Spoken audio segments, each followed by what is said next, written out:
Salut tout le monde, bienvenue dans la deuxième partie de notre week-end dans les Vosges au Hauwald. Aujourd'hui, on va aller visiter le Mont Saint-Odile, lieu tout aussi emblématique que la cathédrale de Strasbourg ou le château de Königsbourg ou encore Colmar. Et nous allons parcourir une partie du GR5 aux alentours du Mont Saint-Odile. On va visiter les ruines du mur païen et son histoire un peu mystique. On finira la journée en dégustant ceux qui sont pour moi les meilleurs bouchées à la reine d'Alsace, non officiels, mais les meilleurs quand même. Allez, let's go!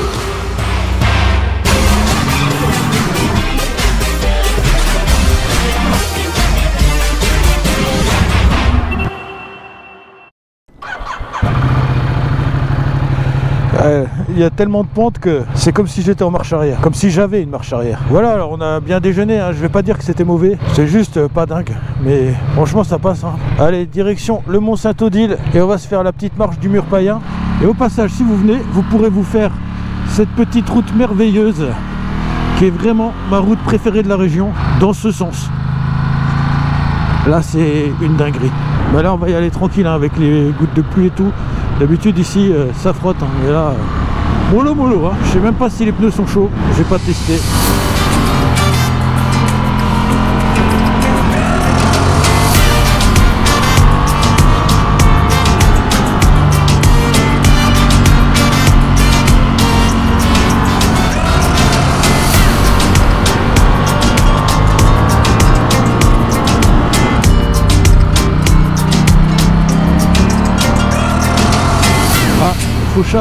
Ils ont sali un peu la route. Voilà, bah il y a des panneaux, Mont Saint-Odile, hein, on peut pas se tromper, hein.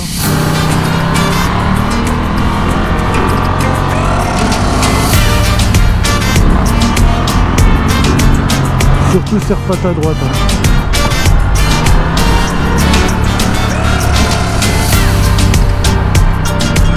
Faites gaffe, vous voyez, à chaque fois ça mord un tout petit peu. Petite trace d'humidité, hein.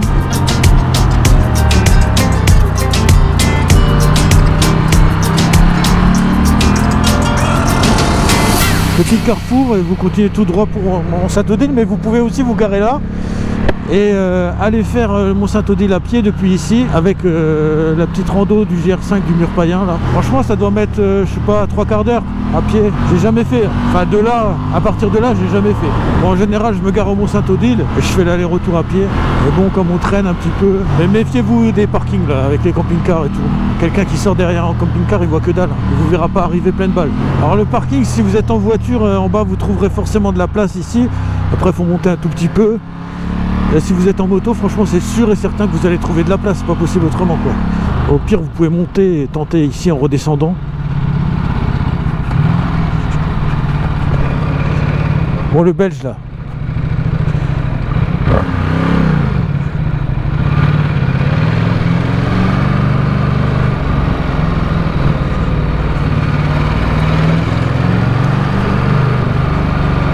Voilà, il y a souvent les gendarmes ici, hein.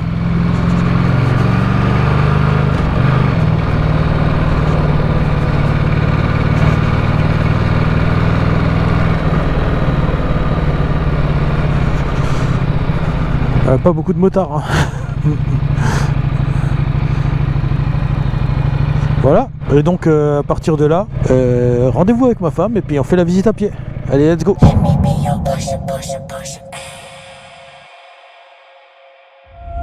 Voilà, je vous avais déjà emmené jusqu'ici. Là-bas où il y a toutes les motos. Et maintenant, on va aller voir la vue. Odile, qui est la sainte patronne du monastère, était la fille d'Adalric, ou Étichon, duc d'Alsace sous Dagobert II. Né chétive et aveugle vers 662 à Obernai, l'homme ne peut cacher sa déception en observant son enfant qu'il espérait beau et robuste. Pour rompre sa malédiction, Adalric décide de mettre fin au jour de la petite fille. Mais Bérésoin de sa femme réussit à l'en dissuader. La mère décide de sauver sa fille et de l'emmener dans l'une des familles paysannes de Bourgogne auprès des sœurs de Palme.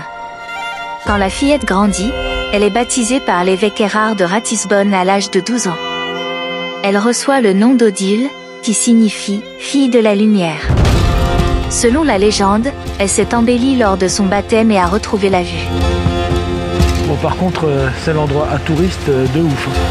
La nouvelle du miracle se répandit dans toute la région. Pour fêter cela, la fille d'Adalric décide de retourner dans sa maison familiale avec l'aide de l'un de ses frères cadets, Hugues. Il amena sa sœur au château de Hohenbourg près d'Aubernay, à l'insu de son père qui, dans une rage folle, tua son fils par accident. Face à cet événement tragique, un mythe veut que la jeune fille ait ressuscité son frère en tentant cette nouvelle approche. En compensation de ses fautes, Adalric tente de s'occuper du sort de sa fille en la mariant de force. Refusant catégoriquement ses avances pour l'amour de Dieu, Et voilà, la statue là-haut. Odile s'enfuit en direction de la forêt noire, se cachant dans l'une des grottes. Le père furieux l'a suivi mais il finit par glisser sur une falaise abrupte, écrasé par des rochers. Face à son caractère empathique, Odile ne peut le laisser mourir et vole à son secours jusqu'à ce qu'il se rétablisse. En contrepartie, l'homme l'accueille à nouveau à Hohenbourg.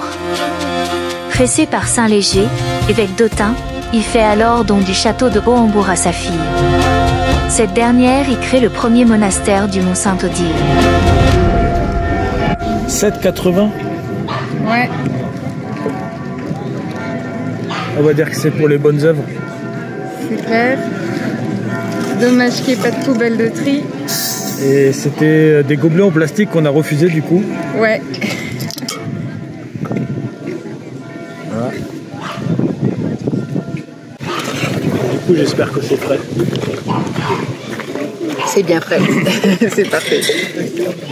Ça va, c'est frais. Oui. C'est bien frais.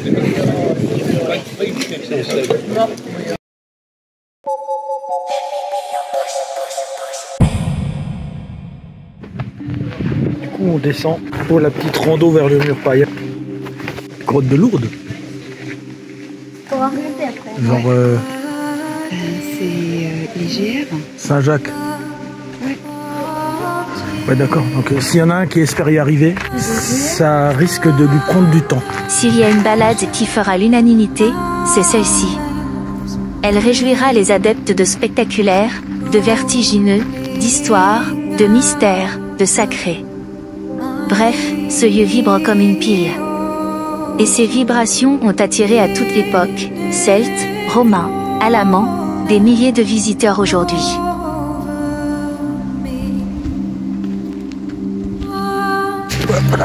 Oups. Ça va? Ouais. La position est stratégique, bien sûr, mais c'est davantage le côté magnétique, sacré, mystérieux qui intrigue.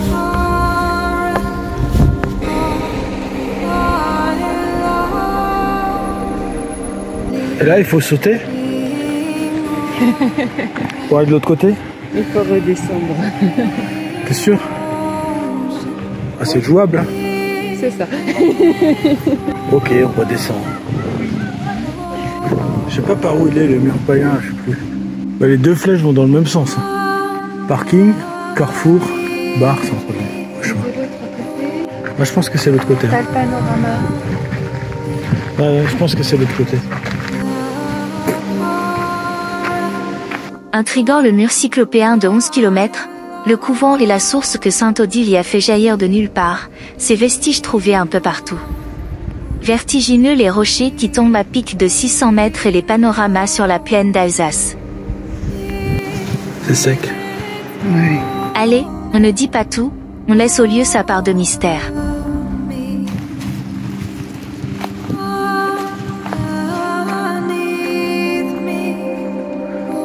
Ah c'est ça. Tu vois? Et voilà. Les blocs cyclopéens. Ouais.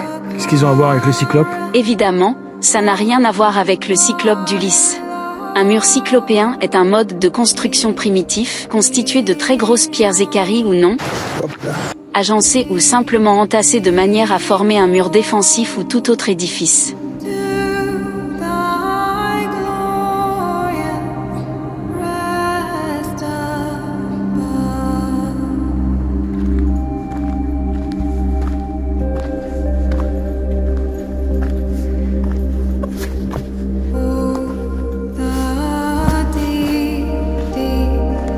Les hauts lieux énergétiques ont toujours fait l'objet d'une fréquentation et d'une vénération particulière.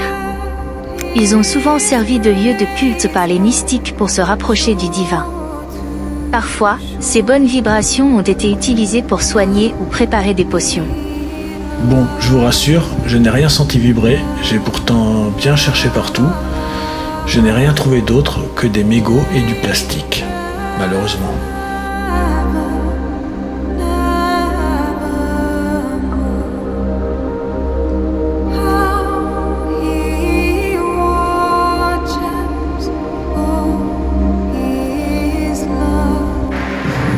Voilà, ramassez vos déchets parce que c'est quand même dommage de souiller un bel endroit comme ça. Et quand je vois qu'ils sont pleins de mégots, là il y a une petite pluie, mais pendant longtemps il n'a pas plu.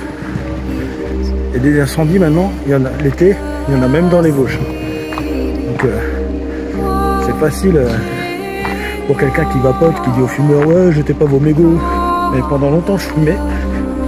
Et quand je fumais, j'emmenais une petite boîte en métal et je mettais les mégots dedans, normal.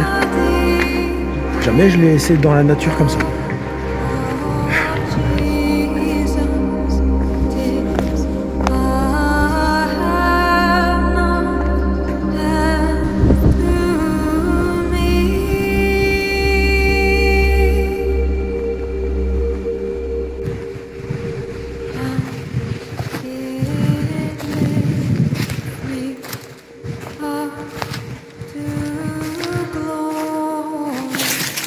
Des fois, c'est tellement chaotique que trouver son chemin, c'est tout un art.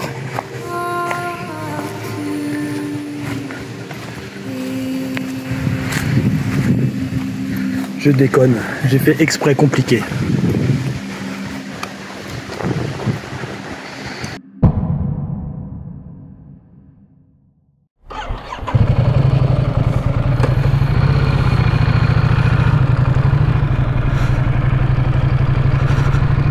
Voilà, alors du coup on va retourner au Wald pour aller dîner et se coucher à l'hôtel. Je vais pas vous refaire la route dans l'autre sens. Sinon il y a une bande piétonne, hein, le gars. C'est pas un peu con lui. Je dis ça, je dis rien. Voilà, on se retrouve à l'auberge. Allez, ciao.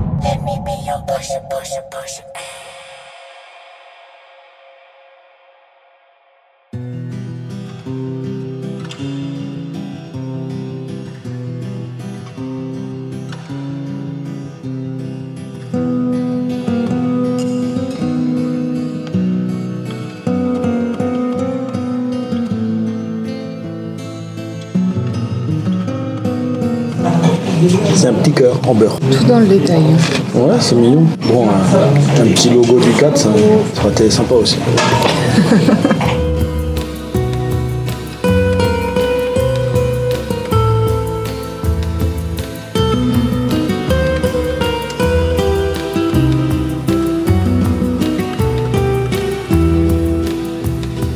On l'a démonté.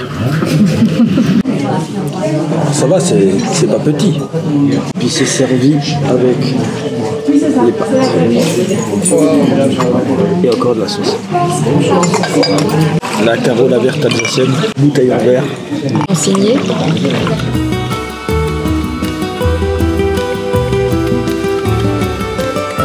Je les ai pas goûtés, je vais les goûter. Mais déjà visuellement, ils perdent de ouf, hein. Ceux-là sont trop beaux. Pour la sauce. Oula. C'est tout niqué. À chaque fois je renverse. J'ai l'impression que c'est un sacrilège de le casser le volant. Tellement il est trop beau.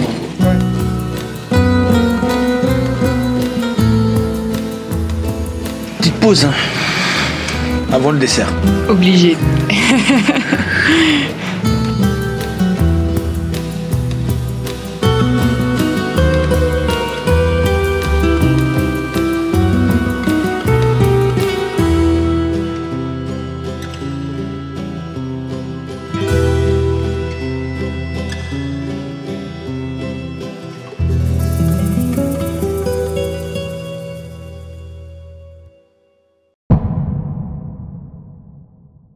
Alors le resto, si je compare les civets, Sive Spätzle du Véleda et de la Petite Auberge, je dirais que celui de la Petite Auberge, il est un tout petit peu en dessous. Moins de vin dans la sauce plus poivrée, donc plus assaisonnée, mais il y a moins de vin et donc elle est moins savoureuse. Et la viande aussi, elle m'a l'air un peu moins bien nettoyée qu'au Véleda. Ou alors j'étais spécialement bien tombé quand je suis allé au Véleda. Il n'y avait pas de nerfs, hein. Il y avait quand même quelques morceaux de couenne, ce que j'aime pas, je suis ultra difficile en viande. Et voilà. Et continuez à vous abonner à la chaîne, à liker, à commenter et à me dire dans quel resto vous aimeriez bien me voir faire un petit tour. Ok? Si vous avez des restos que vous avez repérés, que vous avez envie de tester ou que vous n'avez pas eu le temps de tester, et ben moi je peux les tester pour vous si vous voulez, hein. Il n'y a pas de souci. C'est fou le nombre de Dacia Duster que je vois dans le massif des Vosges. Voilà, sur ce, vous ne me voyez pas mais je vous fais lever. Je vous dis rendez-vous dans la prochaine vidéo. D'ici là, ride safe. Allez, ciao.